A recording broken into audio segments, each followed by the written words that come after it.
I'm Rob Licuria, Senior Editor at Gold Derby here with Slough Horses star Jack Lowden. Jack, first of all, congrats on your recent BAFTA nomination for Best Supporting Actor. It's your second one in a row. Yeah, that must have been a good night for you. Yeah, it was fun. It was hot that night. It was very, very hot, but it was great. It was great fun, and the most important thing was that everybody was there because the show was nominated for the first time, which was fantastic. So it was nice to have the whole cast there. Yeah, it was great. It's nice to get an occasional pat on the back, isn't it, for the show and for yourself? Like it's better than a kick in the face. I mean, normally you'd say no, you'd try and be all coy and cool about this stuff and say no, but this is the first time I've ever done anything that's sort of recurring and long form recurring like this. So it's a lot of my time is spent doing this, and because I've dedicated a lot of it to it, and I love it. So it is a bit nice to know that it's having an impact. This show in particular, it's really wonderful. Yeah, it is. And Slow Horses seems to be getting like better and better each season, and audiences and critics have really started to catch up with it and they've really come on board. What do you think the appeal of the show is and why it's becoming more and more popular? Um, I think a lot of it is to do with the fact that it's the best of both worlds because it has this sort of super intrigue and sexiness of the world of espionage that's never not boring to look at. It's never not boring, but it also has the sort of workplace element, with a dreadful boss and a terrible sort of working environment that I imagine most people around the world um, can relate to at some point in their lives, or are doing it at the moment, have a terrible boss, or or being given mundane tasks or whatever. So it's sort of that mashup that's so fantastic. And that's actually what Mick Herron, the author of the novel, said, that he wanted to do a workplace drama thriller. That's all he knew at first, and then he chose whether to do it in the world of police or the world of espionage, and he chose espionage because nobody knows anything about espionage, so no one can tell him if he just makes stuff up, which I thought was really cool. Yeah, I've never really heard that before. That's a really great way of Mm. explaining the show because obviously the writing is amazing and but I take great pleasure in having a show upend my expectations about what a spy drama is supposed to look like and sound like and be like. And in this world, it's not very polished at all, and oftentimes it's actually really quite funny, which is something I love most about the show. Let's talk a little bit about your character, River Cartwright. To me, he's relatable because we've all in some way dealt with some kind of setback in our career, and we've been dealt with a blow that leaves us picking up the pieces, finding our feet.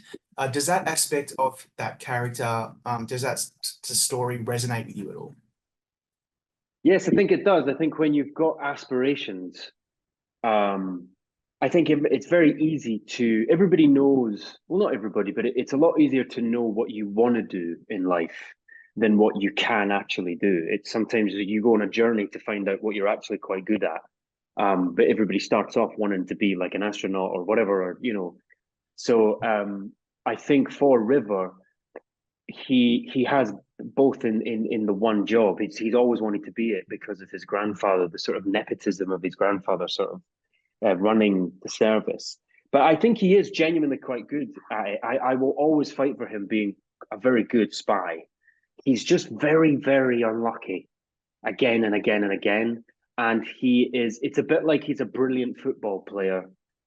To him, he's a brilliant football player in a team of people that aren't as good as him. So they make him look bad in his sort of arrogant mindset. He thinks everybody makes him look bad, but he does hold his hand up when he makes a mistake. But it's painful for him. Yeah, yeah. You know what I love most about your portrayal, your performance, is that when you're delivering some of that really sharp writing, um, this routine humiliation that he deals with, there's this genuinely wary or amusing wariness about when he's like side-eyeing, rolling his eyes, or like taking a deep breath. Like I kind of live for those moments with River.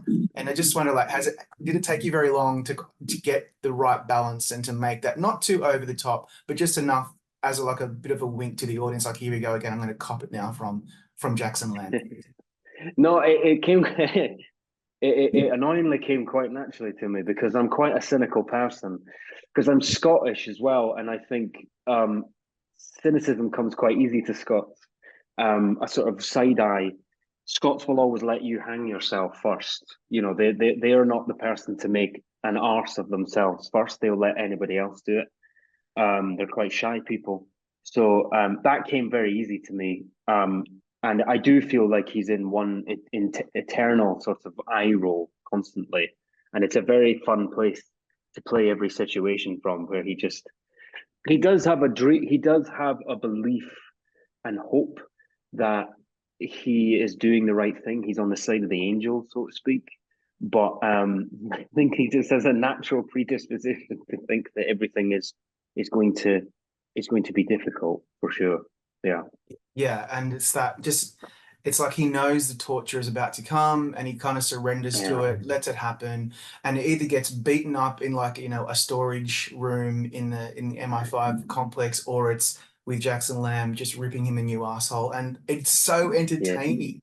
Um, you know, actually there's two things that I love most about the show. The first one is the back and forth between Jackson Lamb and River and the team. The writing's amazing. It's a pleasure to watch. Do you guys ever break character when performing the ridiculous, often hilarious dialogue? yeah. I mean, I don't think I'm ever in character, if I'm being honest. It's it's it's such a relaxed set, and it needs to be so that we can all play as much. Um, And I think the fantastic thing about all of the characters, which is quite a gamble if you look at it like that, is that they're all innately quite selfish and quite self-obsessed, because they're all where they don't want to be. So they all have the eye on the prize of leaving. So Mm. I think they'd all, there's a phrase over here of they'd all sell their grandmother for a shot at getting out of there, and they really would. But the wonderful thing about placing all the characters in that position is that then the fleeting moments of sort of genuine um, liking one another or doing anything for one another or sympathy for one another, they're 10 times more enjoyable. And that's what's always fantastic in comedy is if you take characters to so extreme a place that when you do pull them back, it's just that little bit more delicious. And I think with River in particular, with Lamb, I'm really enjoying how that's building that relationship between the two of them. That there's in my opinion, a begrudging respect for one another that's brewing for sure. Yeah. When you're developing that with Will Smith and the writers, and also Gary, did that ever start out as like a father-son type dynamic, or was it always just about two colleagues who have just started to have a begrudging respect for each other? Like, talk me through that. Gary said very quickly, very early on, that it reminded him of the relationship um, of a sort of an acting tutor an early director that actors get put with, who's purposely there to scare the shit out of you and tell you that you're shit, break you down to ground zero always. And so as soon as he said that, it became very clear to me that he knows that I'm good, Yeah. and I know that he knows I'm good. So it's incredibly frustrating, and I think most actors would be able to tell you that they've been in that situation before, and most people anyway with a boss have probably been in that position. So that developed very very quickly. Yeah, Yeah, and that's what, as I said earlier, some of the best work you do is very nuanced, but it's that frustration, and that's just that like you're just kind of giving up in the moment, letting it happen. But we know that River is really very competent and very good at his job, and we're always kind of rooting for him. Does it occur mm. to you, fans of this show obviously love Gary's performance, but a lot of from what I've heard, really root for River Cartwright. What do you think about that? I mean, I think that's really nice. I think I would root for him. I try to make it not so easy to root for him. I think it's important with him that there is a sort of level of arrogance there that will make you question whether or not you actually like him. He's very self-obsessed. He's very self-obsessed, which is wonderful. We've been exploring that further in because we're shooting number 5 just now. and we've done number four as well. And the relationship with River and Louisa, it's evident how self-obsessed he is. He just sits there and talks about himself, about his own worries, and that sort of panic, that male panic of am I doing well in this world? And she's just there, just sort of wanting to smack him round the head. So yeah, I understand why people do, but it's really interesting that a lot of men my age that have spoken to me about the show, a lot of them feel frustrated with my character because he's not instantly very good at what he does, and I find that really interesting. I think that says a lot about us, It about does. guys Like, my age. yeah, like I think I'm a little bit older than you, but it's a similar thing. When you're in your 30s and 40s as a man, and you see someone like River kind of just cop it constantly and just knows that he's being patient. One day he'll get his chance. For me, it's like, River, don't you want to just shake everybody and say, don't you know who I am? I'm better than this. But of course, that doesn't make good drama and doesn't make the whole scenario with you and Gary as the two characters kind of soar as it does on the show, does it? No, no, it doesn't. I think it would be pretty boring if he was just really good at everything. And Yeah. there's lots of moments I try to make sure that, like, even when he's like having to leap over things or anything like that, that it's not that smooth. I think so he's relatable, and so like even the way he fights, he's not brilliant at it. As long as he's, even when he has a gun, something will go wrong with the gun. I think, and I imagine that happens quite often in the world of espionage. There's got to be moments where it's like right at the death, someone bursts in and their magazine falls out of their gun or something like that. Right. Yeah. Yeah, it's got to happen. It Yeah, can't be so polished. That's so boring. We've seen it before. The yeah, other thing yeah. I really love about the show is, of course, the action element. It's really fun to watch. There's moments or there's sequences where you and another character will be running through the streets of London. There's a really great shot. I can't remember what season it was now, where you're in a train and you're running out of the train through the tube station, up the stairs and into the street. I don't know how the hell that was blocked and done, but it was so effective. Is that some of the funner stuff that you get to do on the show? Oh, of course it is. Like anytime you get, I mean, I run a lot. Like Yeah. my knees for a 33-year-old are not in great shape because of how much I run. Um, and it is becoming literally a running joke that he runs all the time. But the action stuff's fantastic. I remember in the first one, we were given an entire terminal at an airport. It was ridiculous. And I got to like whip a car around an airport under airplanes and stuff. I mean, that's what's not to like about that. Right. That's great fun. Yeah, What a dream. I'd love to do that. All right, so a couple more questions about your interactions with some of the cast. Obviously, Gary Oldman is an absolute legend. Every single actor that I speak to, when it comes up, they will always bring up someone like Gary as someone they look up to. You get to work with him. What's his best quality as a scene partner? the best gift that Gary gives is, because of how good he is and because of the reputation that he has, and he is one of our greatest actors, is because of that, to then get to watch him work, to watch him work scenes out, to watch him work moments that don't work, to watch him try things and fail at them and turn around and go, that wasn't very good, was it? And you're stood there going, what?